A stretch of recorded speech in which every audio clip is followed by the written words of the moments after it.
আল্লাহ তাআলা কিয়ামতের দিন সাইয়েদনা নূহ আলাইহিস সালামকে বলবেন, নূহ তুমি কি দাওয়াত পৌঁছিয়েছো তোমার উম্মতের কাছে? নূহ আলাইহিস সালাম বলবেন, হ্যাঁ আমি পৌঁছিয়েছি। এবার নূহের উম্মতকে আল্লাহ জিজ্ঞেস করবেন, এ নূহের উম্মতেরা, তোমাদের নবী নূহ কি দাওয়াত পৌঁছিয়েছে?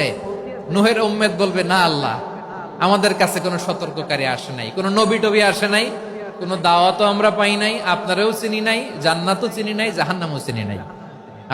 নূহ আলাইহিস সালাম বিপদে পড়ে যাবেন।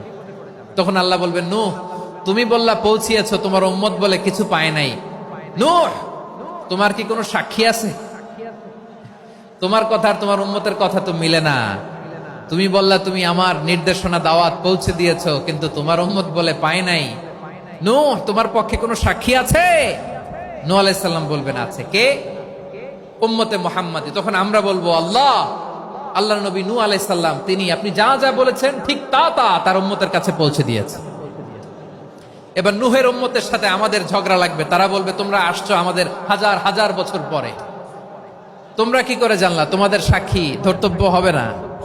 আমরা তখন বলবো, আমাদের কোরআনে তোমাদের নবীর নামে আল্লাহ তাআলা একটা সূরা নাজিল করেছেন, সূরাতে নূহ। আওয়াজ করে পড়েন আল্লাহু আকবার।